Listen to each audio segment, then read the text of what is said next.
que eu sou andarilha. Mais tarde eu vou fazer uma dinâmica com vocês. Vocês verem o quanto eu sou andeja.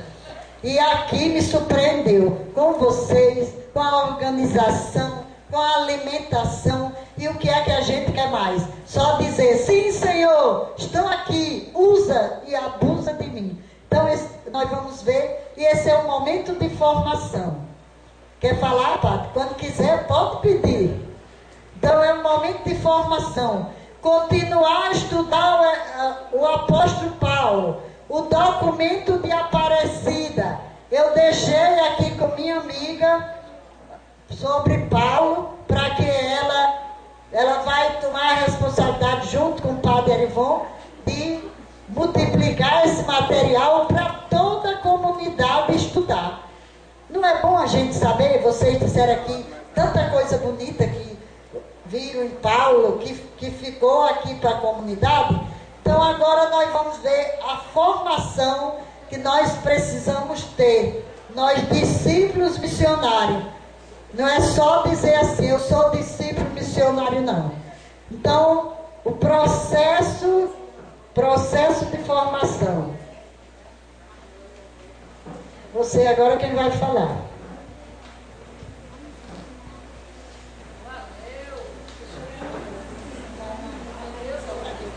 Se não estiver agradando, diga que a gente muda o palavreado. Tá dando para compreender, pessoal? Tá ligeiro demais ou tá devagar demais? Como é que tá?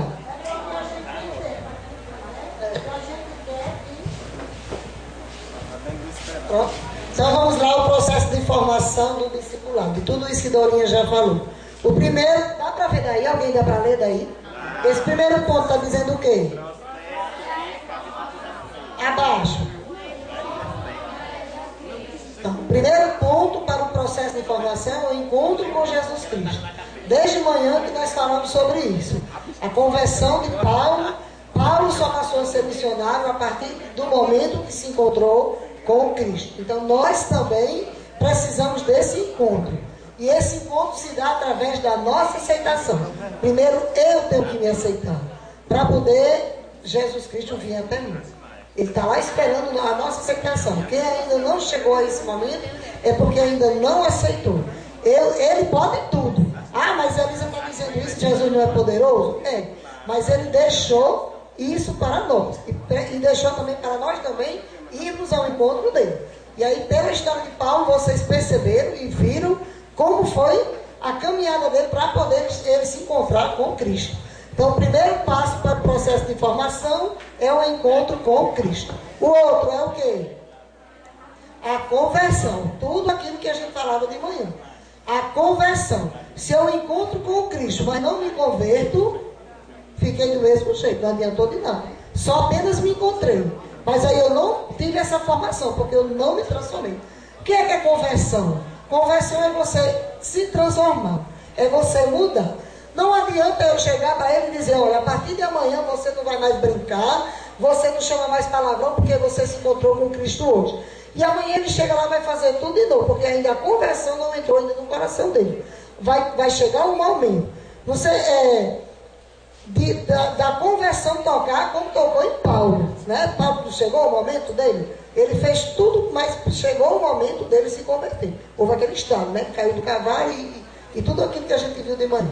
Depois da conversão, qual é o outro processo? O discipulado. Tudo isso que Dorinha acabou de falar. E para chegar no discipulado tem que ser chamado, vocacionado, para chegar, ter uma missão, com um vínculo ao lado de Jesus, para chegar no discipulado. Então esse processo de formação que vai passando por cada um. E é interessante quando as paróquias investem no processo.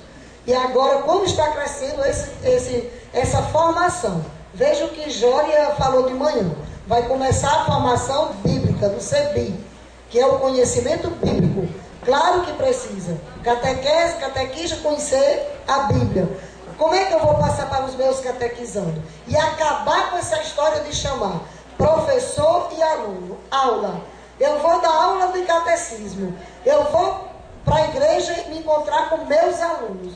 Padre Carlinhos diz muito isso. Domingo a gente estava conversando no MSN e ele dizia, Vamos criar uma cartilha do perseverante também, no modelo dessa. Não chegou aqui ainda não, né? Da catequese, cadê o livro? A da catequese primeira Eucaristia, o subsídio chegou ainda não? Chegou. Ele está dizendo que não, é porque não viu? Foi uma catequista que você vai para lá, pronto. O processo eu comecei a ajudar a elaborar, mas depois da circunstância de trabalho, não deu para mim concluir. Mas que o processo dele, ele quer, dentro da diocese, né, que ele é o representante da catequese pela diocese, é colocar um calendário catequético. O calendário catequético dentro do litúrgico, que não é o calendário cívico. Nós vamos prestar bem atenção, nós temos vários calendários. Na escola nós temos um calendário letivo, temos que não é o cívico. Cívico é aquele janeiro, fevereiro, março, abril, maio, junho, julho, até dezembro. O letivo não tem janeiro, aí começa fevereiro, chega um pouquinho de dezembro, né? No meio do ano tem umas férias. O litúrgico começa quando? Quando é que começa o calendário litúrgico? Novembro. Quem é da liturgia aqui? Novembro, né? Com o advento. Começa em novembro, olha lá no penúltimo mês do ano cívico, no final do ano letivo. E aí Padre Carlinho falava, a minha preocupação é tirar essa catequese páreo com o ano letivo. Férias, meus alunos vão entrar de férias da catequese, chama catequista catequizando, porque lembra do trem que Dorinha estava mostrando? Lá no ano 1500 o jesuíta veio, que a evangelização era catequizar é evangelizar.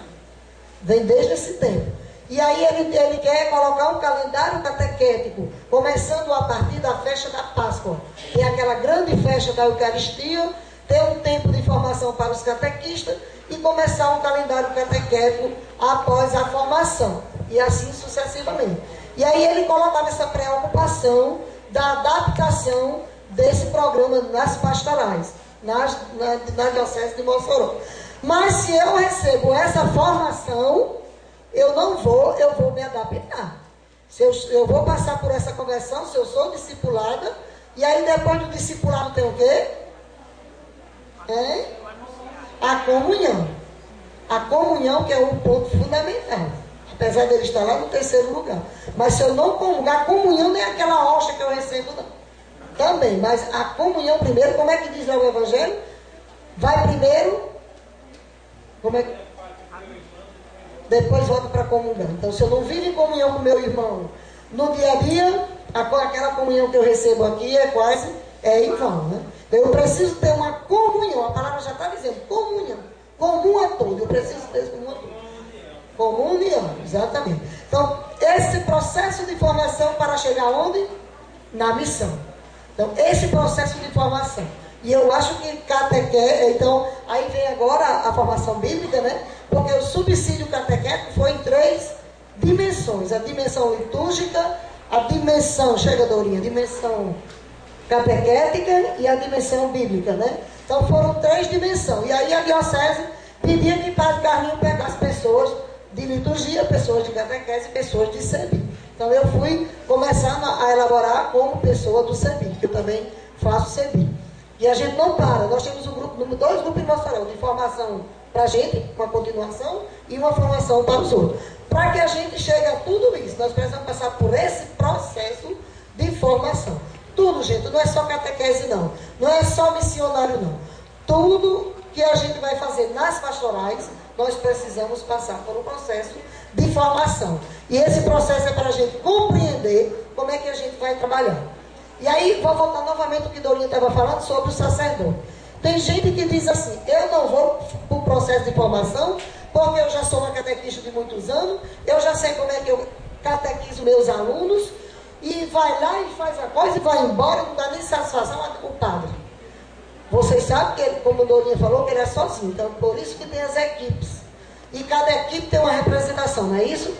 Cada pastoral tem um coordenador. O coordenador é o quê? Para mandar